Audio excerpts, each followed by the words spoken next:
If you are preparing any competitive exam like GATE, NET और JAM, तो आपके लिए ये लेक्चर बहुत इंपॉर्टेंट होने वाला है, क्योंकि इस लेक्चर में हम वो प्रॉब्लम्स कराने वाले हैं जो गेट 2026 में पूछा गया और वो हमेशा रिपीट भी होता है। तो चलिए स्टार्ट करते हैं एक प्रॉब्लम के साथ।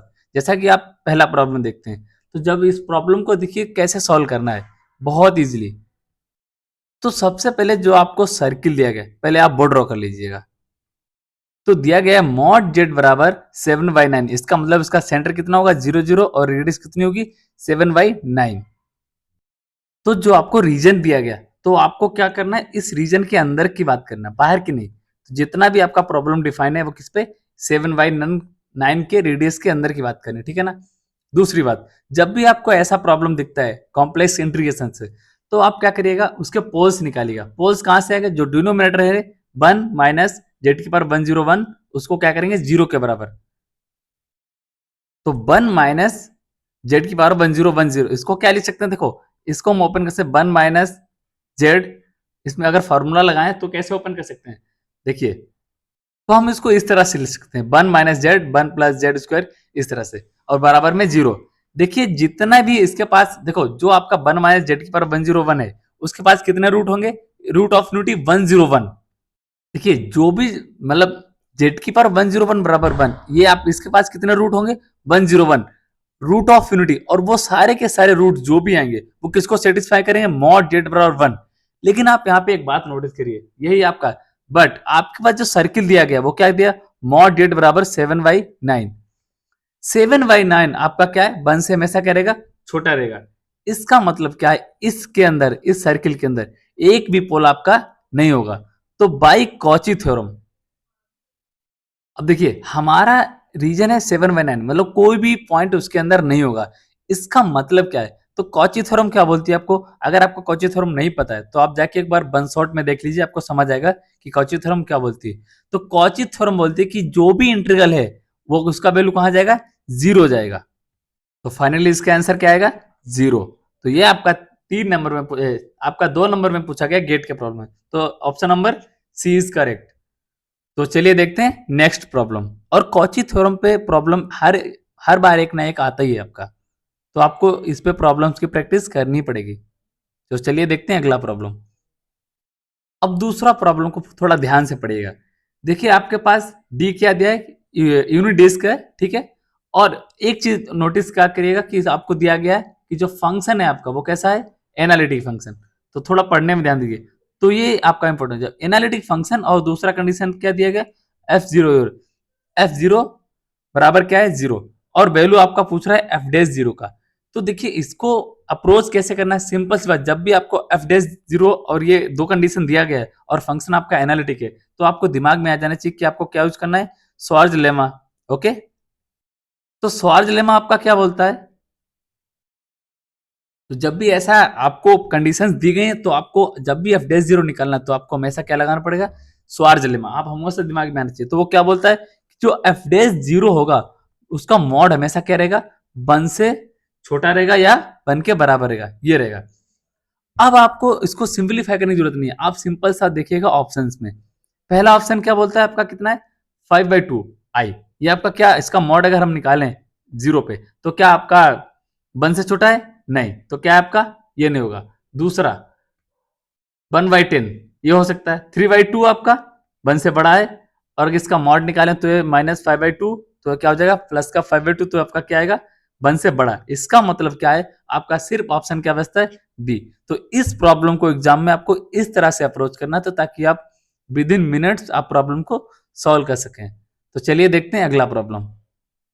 अब देखिए इसको कैसे अप्रोच करना है, क्या बोल रहा है, आपका कोई फंक्शन है complex number 2, complex number defined है, और आपका एफ ऑफ जेड क्या है, mod Z square minus 5 z बार प्लस 2। तो आपको बताना है कि इसमें से कौन सा ऑप्शन आपका सही होगा, कि फंक्शन आपका कब डिफरेंशिएबल है, वो आपको कंडीशन दिया गया है।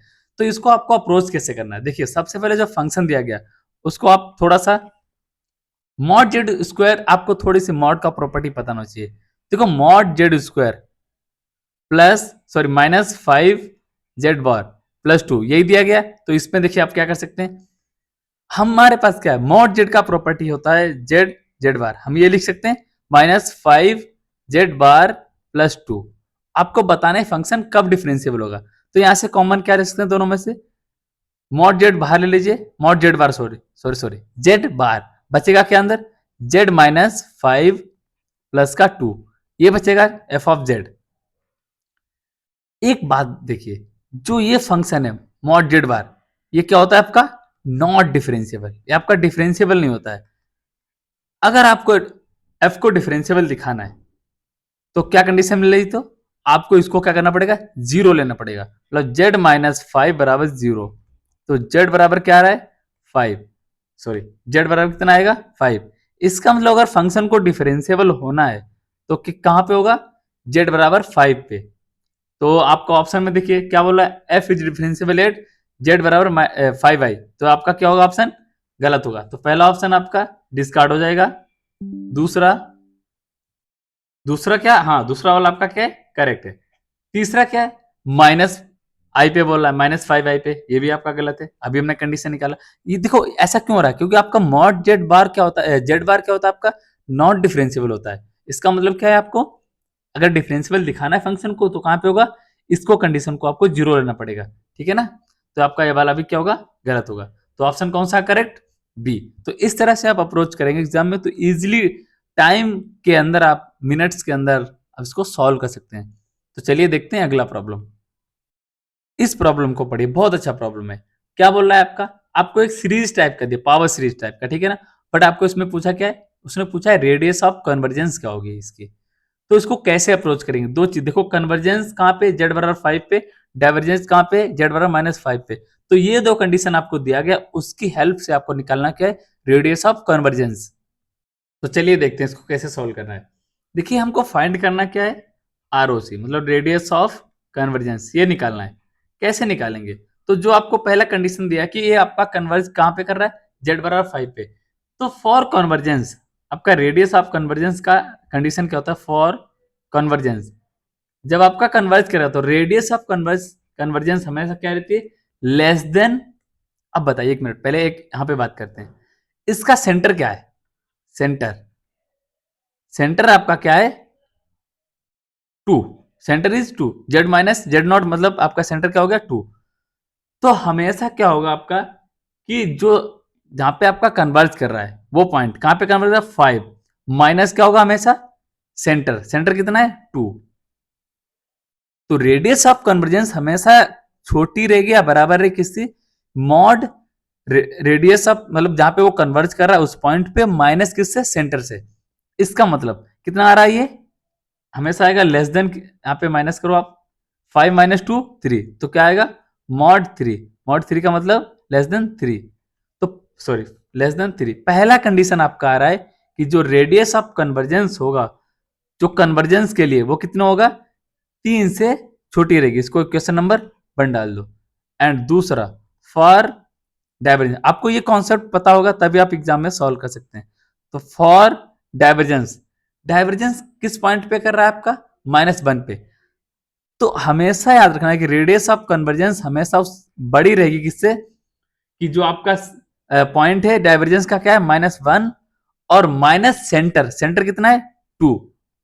तो कितना हो गया आपका ये, मॉड 3। देखो सॉरी, मॉड देखो, मॉड क्या करता है, आपको पॉजिटिव कर देता है, तो आपको क्या रहेगा, 3 से हमेशा क्या रहेगा, बड़ा रहेगा।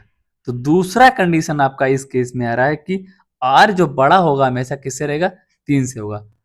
अगर आप थोड़ा सा भी जानते हैं कि फ्रॉम 1 एंड 2 हम क्या बोल सकते हैं, फ्रॉम 1 एंड 2 कि रेडियस ऑफ कन्वर्जेंस देखो, लेस देन 3 और ग्रेटर देन इक्वल टू 3, इसका मतलब क्या होगा, इसका मतलब सीधा सीधा है कि रेडियस ऑफ कन्वर्जेंस क्या होगी आपकी, आर 3 रहेगी।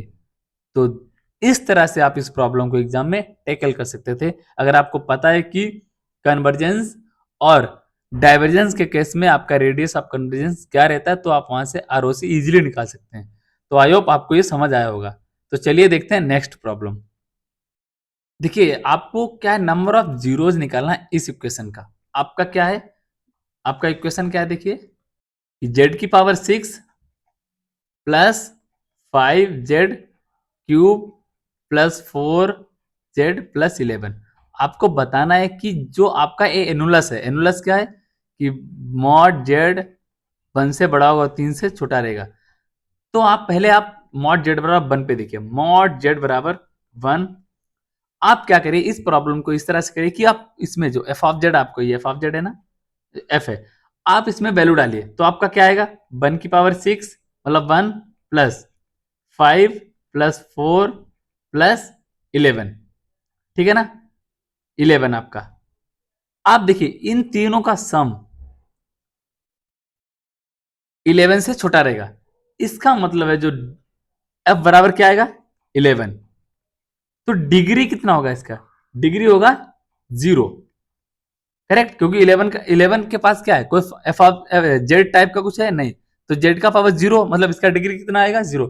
देखिए आप वैल्यू पुट करके देखिए एनुलस पे, अगर आप इन तीनों का सम इससे ज्यादा आ रहा है, इसका मतलब क्या होगा, इसका डिग्री कितना हो गया, 0। दूसरी बात, अगर आप यहाँ पे मॉड जेड बराबर 3 की बात करें, अगर आपने 3 डालना स्टार्ट किया तो 3 की पावर कितना आएगा, 6 प्लस, ठीक है ना, और एक मिनट पहले आप पुट करके देखिए, और 5 इंटू 3 की पावर 5 इंटू 3 की पावर 3 प्लस 4 इंटू 3 प्लस 11। आप जरा कैलकुलेट देखिए, इन तीनों का जो वैल्यू है, जो सम करके निकालोगे, वो हमेशा क्या रहेगा, छोटा रहेगा किससे, इस पावर से। इसका मतलब ये किसके को कहां से निकला आपका, इस वाले कोफिशिएंट से। तो f बराबर आपका यहां से डिग्री कितना निकलेगा, आपका डिग्री कितना आएगा, 6। आपका आपको ऐसे ही इस प्रॉब्लम को टेकल कर सकते हो, अदरवाइज आप इसको सिंप्लीफाई नहीं कर सकते हो। तो जो एनुलस दिया है, जिसका सबसे ज्यादा नंबर आ रहा है, जिस इन चारों में से, अगर मान लो मैंने देखो हमने 1 डाला, इन सबका वैल्यू इससे छोटा आ रहा है, इसका मतलब इसका डिग्री हमेशा क्या रहेगा, 0। कहां पे, मॉड जेड 1 पे। जब मॉड जेड बराबर 3 की बात करेंगे, तो आपका मैंने देखा कि मैंने जैसे मॉड 3 डाला, तो इसका वैल्यू इनके सम से क्या आ रहा है, बड़ा आ रहा है, इसका मतलब इसका डिग्री क्या रहेगा, हमेशा 6। So total number of zero, so total number of zero, total zero क्या होंगे आपके, 6 माइनस 0, तो कितना आएगा इसका, 6। तो इस तरह से आपको इस प्रॉब्लम को एग्जाम में करना चाहिए था। तो आई होप आपको समझ आया होगा कि आपको आने वाले एग्जाम में कैसे टैकल करना है प्रॉब्लम्स को। और आप हमारे चैनल को सब्सक्राइब करके रखिएगा, हम रोज वीडियोस, शॉर्ट वीडियोस में शॉर्टकट और लॉन्ग वीडियोस में आपके पीवाईक्यू प्रॉब्लम सॉल्व कराने का प्रयास करेंगे। तो चलिए मिलते हैं अगले लेक्चर में, तब तक के लिए बाय।